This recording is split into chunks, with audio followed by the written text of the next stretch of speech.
Bonjour à tous. Je suis le colonel Mison de l'armée française et donc je vais m'exprimer en français. Donc je vous laisse le temps de mettre vos casques pour ceux qui en ont besoin. Je suis le représentant de la France auprès du Centre d'études stratégiques pour l'Afrique qui organise ce séminaire que vous suivez depuis maintenant plus de 15 jours. Et je suis à titre personnel extrêmement honoré d'avoir la chance et l'opportunité de vous présenter en quelques minutes la politique de défense de la France en Afrique aujourd'hui. Vous avez lu, ou vous pouvez lire en tout cas dans les documents qui vous ont été distribués ma biographie, donc je ne vais pas vous parler de ma propre expérience. Mon exposé s'appuie essentiellement sur deux documents fondateurs de la politique de défense de la France en Afrique. Le premier, c'est le livre blanc sur la sécurité nationale, à gauche, qui est paru juste après l'élection du président Hollande en 2013. Et c'est un document que vous pouvez trouver sur Internet en source ouverte. Le deuxième document est le communiqué final du sommet de l'Élysée des chefs d'État africains qui s'est tenu en décembre 2013, sommet qui a été co-organisé avec l'Union africaine. Et donc, vous allez voir pendant tout mon exposé que la politique de la France en Afrique s'appuie bien à la fois sur la définition d'intérêts stratégiques nationaux, et je pense que vous aurez compris que pendant ce séminaire, on vous a expliqué l'importance de déterminer ses propres intérêts stratégiques pour chacun de nos pays, les vôtres et les nôtres, et le mien, mais aussi sur un dialogue, une coopération entre le continent africain, représenté par l'Union africaine ou les communautés économiques régionales, ou bilatéralement. Et il y a bien donc cet équilibre entre intérêts nationaux et coopération, expertise, partage d'expertise entre partenaires qui discutent sur un pied d'égalité. Quels sont les objectifs de la défense française pour l'Afrique ? Ces objectifs donc découlent de l'analyse de ce livre blanc, dont évidemment je ne vais pas vous parler parce que ça serait beaucoup trop ennuyeux cet après-midi. Mais vous devez retenir deux choses relativement simples sous un chapeau unique. L'objectif final, c'est le renforcement de l'architecture de paix et de sécurité en Afrique. Et comme vous pouvez le voir, c'est exactement ce que vient de dire le représentant de la délégation de l'Union européenne à Washington en vous présentant la politique de l'Union européenne.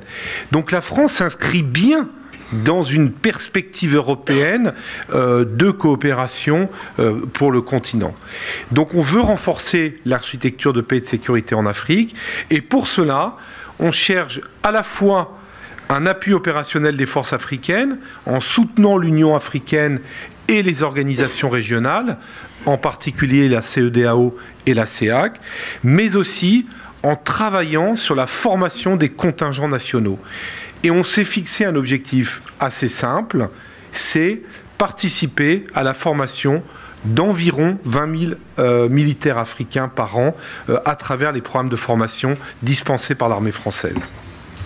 Je vais donc chercher à vous montrer pendant cet exposé que la France n'a aucunement l'intention de se désengager du continent africain, et vous allez comprendre pourquoi, mais ça ne reste qu'un partenaire.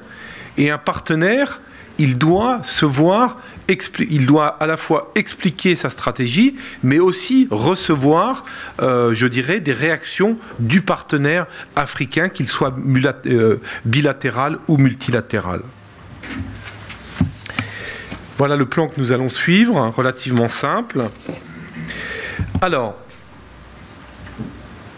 aujourd'hui, la France a un certain nombre d'objectifs stratégiques qui sont extrêmement clairs. L'objectif stratégique, comme pour tous les pays du monde, c'est la paix, la stabilité et le développement. On n'est pas différent des Américains, on n'est pas différent des Sénégalais, des Rwandais ou des Sud-Africains. On veut tous la paix, la sécurité et le développement. Pour ça, on a déterminé un certain nombre de priorités.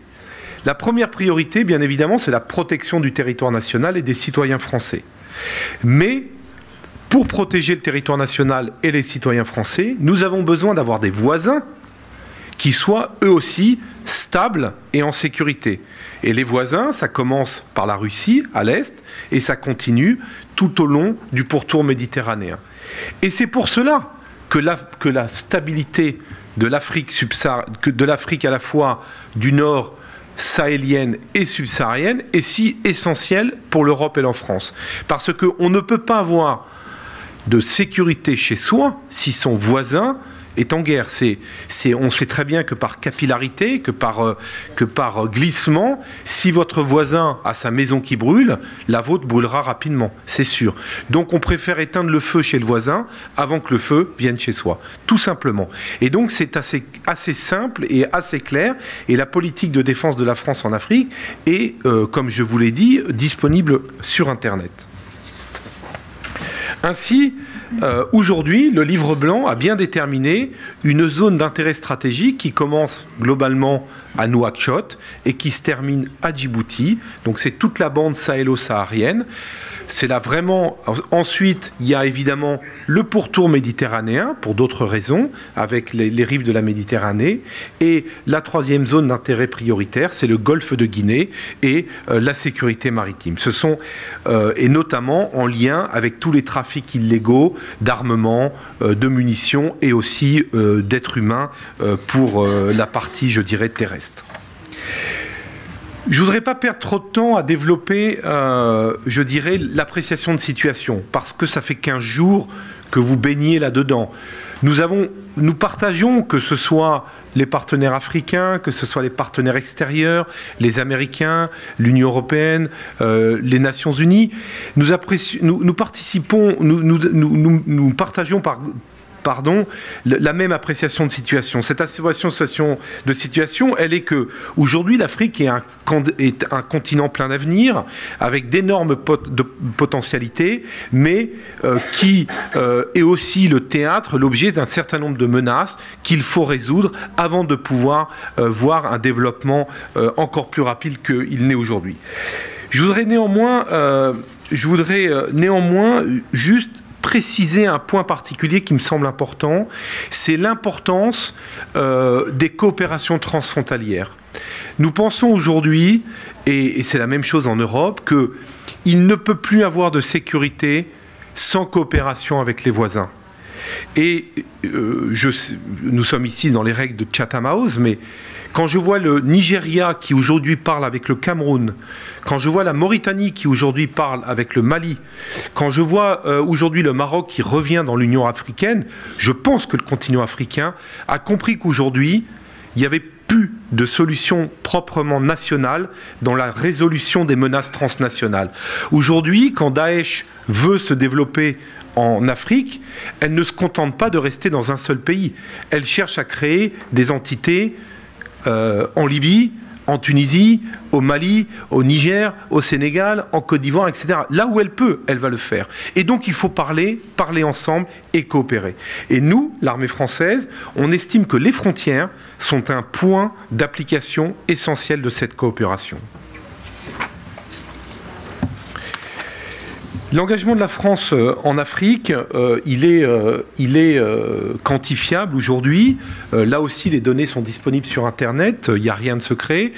C'est aujourd'hui à peu près 4000 militaires français qui sont déployés en opération, c'est-à-dire basés sur une résolution du Conseil des Nations Unies, à 100% du temps d'ailleurs. Je ne connais plus d'opération française sans résolution du Conseil de sécurité des Nations Unies. Donc à peu près 4000 soldats français déployés en Afrique et 5000 soldats français déployés sur le continent au titre d'accords de coopération bilatéraux avec les pays hôtes. Aujourd'hui, la France et l'Afrique, c'est 570 000 ressortissants africains sur le territoire français. 570 000 ressortissants africains sur le territoire français. Ça veut dire que ce qui se passe en Afrique ne peut que concerner la France. Car quand vous vivez à Paris et quand votre famille est en guerre quelque part dans un pays d'Afrique, ça peut avoir des répercussions sur la France. Donc nous sommes concernés par ce qui se passe sur le continent africain. Et c'est à l'envers. environ un petit peu moins de 200 000 Français qui sont sur le continent africain. À peu près 8 à 10% des expatriés français sont aujourd'hui sur le continent africain. Et contrairement à l'idée reçue qu'on pourrait avoir, cette population croît de 3% par an. Aujourd'hui, la population, les expatriés français qui quittent la France pour aller s'installer en Afrique, ça augmente de 3% par an. Donc les migrations, c'est pas que dans un seul sens, c'est dans les deux sens. Il y a des ressortissants africains qui viennent en Europe et il y a des ressortissants français qui vont en Afrique. Enfin, dernier chiffre à vous retenir, nous sommes, la France, évidemment l'Union européenne, enfin nous, l'Union européenne, sommes le premier investisseur mondial, je pense, en Afrique, mais la France, à titre bilatéral, toute seule, est le 3e investisseur mondial en Afrique, derrière la Chine, les États-Unis. Voilà. Et donc, là aussi, nous sommes concernés par la sécurité, puisque, comme l'a dit le ministre conseiller, sans sécurité, pas de développement, pas de business, pas d'entreprise, pas d'emploi et pas de revenus.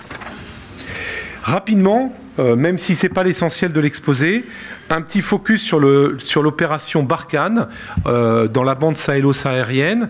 Cette opération a été créée après l'intervention française à la demande du gouvernement malien pour stopper l'offensive des terroristes contre la capitale du Mali en janvier 2013. Donc à l'été 2013, à l'été 2014, il a été décidé de transformer l'opération Serval au Mali en une opération qui inclut ce que je viens d'expliquer, l'importance d'avoir une coopération transfrontalière. Et donc, on a décidé de terminer l'opération Épervier qui était au Tchad, de terminer l'opération Serval qui était au Mali et de créer une seule opération. À la fois, pour des questions de coût, c'était moins cher d'avoir un seul général français à N'Djamena que 2 généraux ou 3 généraux français dans chacun des pays. Quand je dis un général, évidemment, c'est un état-major, de la logistique, du renseignement, des transmissions, etc. Donc, et surtout, ça permettait d'avoir un dialogue avec chacun des 5 pays du G5 Sahel, mais aussi les 6 en commun, c'est-à-dire le G5 Sahel, plus l'invité, la France, en matière militaire. Moins connu aussi, c'est la petite cellule de coordination qui s'appelle la CCL, qui existe à N'Djamena, la cellule de coordination et de liaison, qui est l'expression de la volonté de la communauté internationale de soutenir la MNJTF, la Multinational Joint Task Force, qui lutte contre Boko Haram. Donc à N'Djamena, il y a une cellule composée d'officiers français, britanniques et américains qui travaillent étroitement, main dans la main, avec le HQ de la MNJTF, dans le but de montrer l'importance que nous attachons aux pays de la communauté du bassin du lac Tchad à la lutte contre Boko Haram. Enfin, dernier focus sur les opérations, l'opération française en Centrafrique, l'opération Sangaris. Vous avez peut-être suivi dans la presse hier que le ministre de la Défense s'est rendu hier en Centrafrique pour officiellement terminer l'opération Sangaris. Et je me permets de souligner que dans les 3-4 dernières années, la France a terminé l'opération Serval au Mali, l'opération Épervier au Tchad, l'opération Licorne en Côte d'Ivoire et l'opération Sangaris en République centrafricaine. Ce qui montre bien qu'il n'y a aucune volonté française de rester sur un très long terme en opération dans le pays. Nous avons intérêt à la paix, à la stabilité et au développement de nos partenaires africains. Et je ne suis rien que plus heureux quand je vois aujourd'hui la capitale ivoirienne redevenir une des capitales économiques de l'Afrique de l'Ouest après avoir connu une crise qui a duré quasiment une décennie, avec le 3e pont qui est enfin fait, avec un certain nombre de projets de développement socio-économique, etc. Et c'est pour nous une très bonne nouvelle. Et donc la fin de ces opérations, symboliquement, marque une nouvelle étape. Même si je le conçois, bien évidemment, la situation en République centrafricaine reste aujourd'hui instable, mais je vous rappelle aussi qu'il y a plus de 10 000 soldats de l'Union des Nations Unies qui sont chargés du maintien de la paix dans ce pays.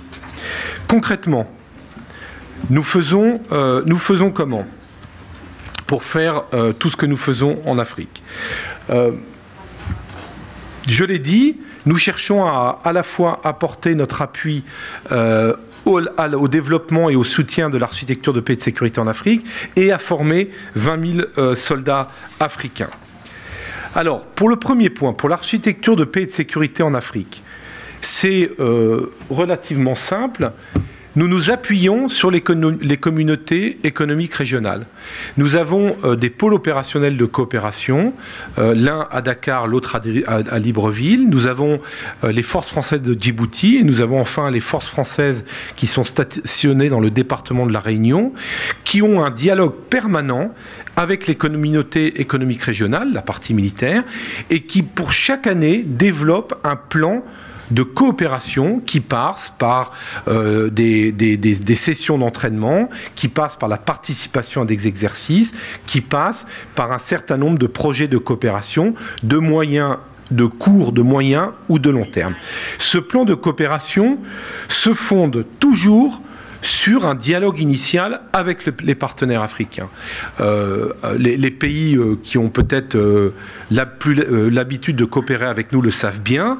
Aujourd'hui, pour prendre l'exemple de l'armée ivoirienne ou de l'armée sénégalaise, il n'y a plus un plan de coopération qui n'est pas fait avec un suivi particulièrement précis de l'état-major des armées sénégalaises.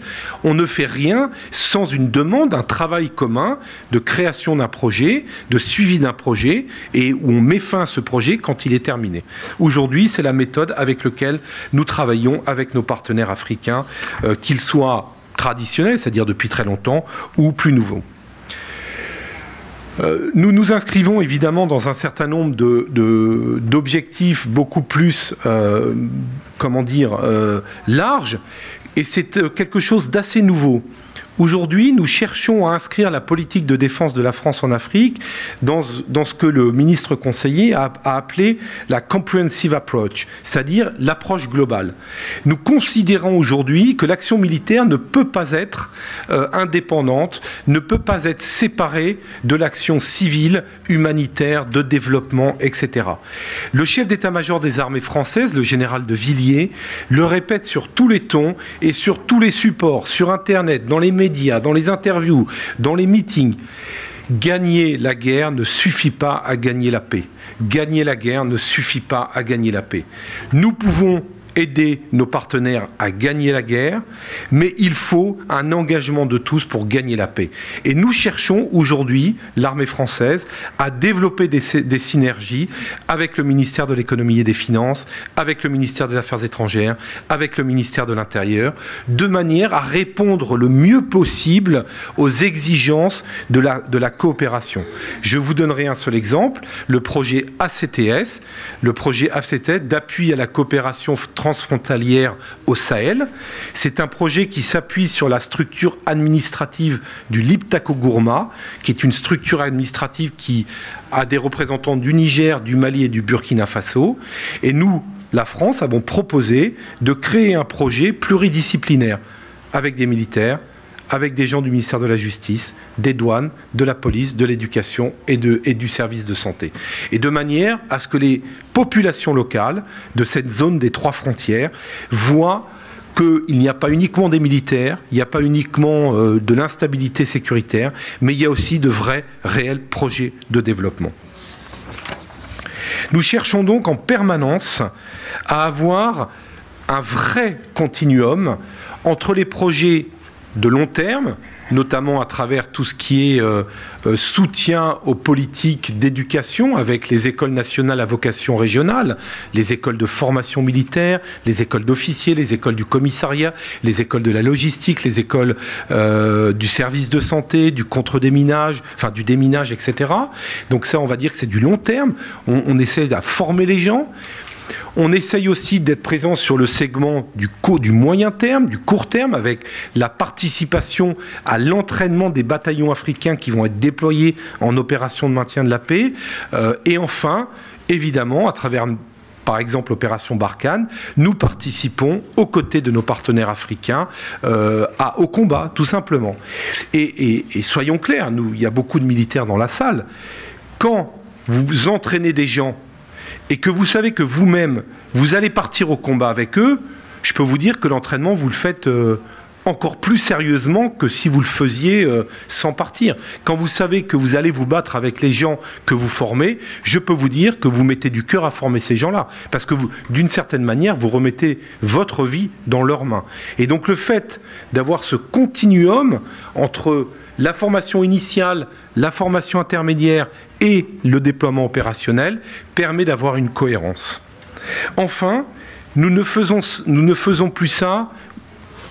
Je crois qu'il n'y a plus un seul exemple où nous n'avons pas une discussion permanente, à la fois avec nos partenaires européens, à travers ce que vient de vous décrire le ministre conseiller, donc je ne vais pas en parler. Nous participons à IUTM Mali, nous participons à IUTM en Centrafrique, nous participons à IUTM Somalia, donc nos partenaires européens, mais aussi nos partenaires, on va dire généraux, Union africaine, Nations Unies, Canada, j'allais dire Grande-Bretagne, mais ils sont encore dans l'Union européenne, et États-Unis, bien évidemment. C'est quasiment fini, c'est ma dernière slide. Cette avant-dernière diapositive, et je terminerai par un exemple, vous montre que à la fois la présence française est encore importante en Afrique, puisque nous avons un réseau de plus de 30 attachés de défense sur le continent. Nous avons 4 bases importantes, Dakar, Libreville, Djibouti et Abidjan, qui se fondent sur des accords bilatéraux.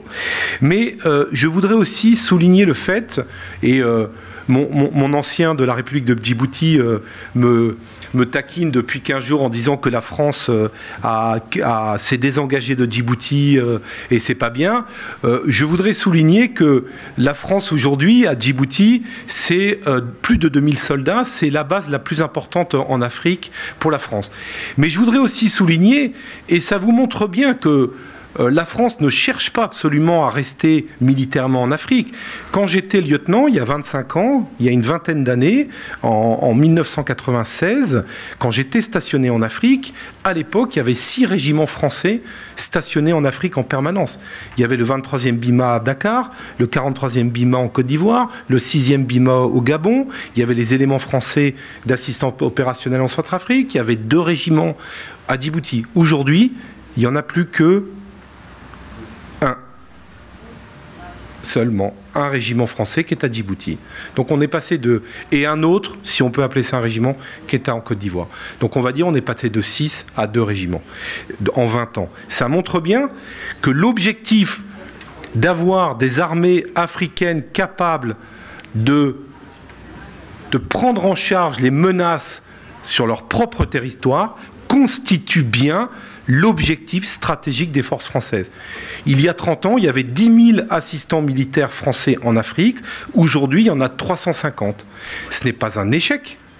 Ça veut dire qu'aujourd'hui, les forces armées, vos forces armées, ont de moins en moins besoin d'assistance permanente.